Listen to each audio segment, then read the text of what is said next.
Si Pablo. Dati tingin ko sa kanya weirdo.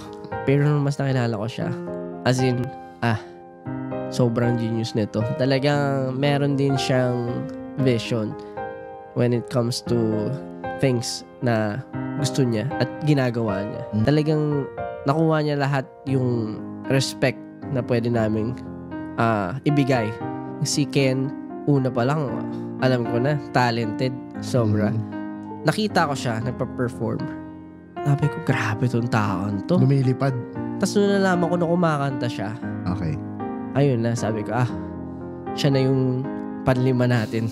Tapos ngayon, hindi naman talaga kami binigo. As in, kita mo naman, iba rin ang mind ni Ken. Siguro minsan, hirap lang siya.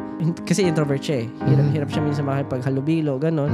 Pero alam mo sa utak niya, laging meron siyang iniisip na something for his craft or for the entire thing. Kita mo naman nag-reflect din sa music niya. Ibang klase, ibang levels. Si Justin, isa siya sa mga pinaka-creative na tao na nakilala ko.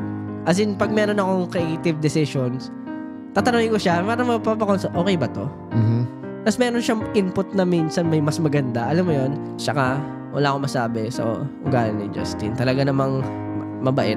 Ayun, mabait. Ever since, ngayon nga, buti nga, napaproud na ako sa kanya. Medyo nagiging, suwail na eh. Sumasagot ka na.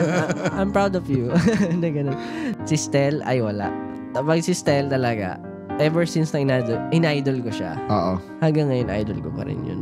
Ibang klase talaga. Yung talent niya, alam mo, tsaka yung humor niya, pag pinagsama-sama, unmatched, talagang hindi siya matatapatan ng basta kung sino-sino lang. As in, very natural. Hindi niya na kailangan ng kahit anong palabok o ano pa yan. Alam mo yun? Siya na yan.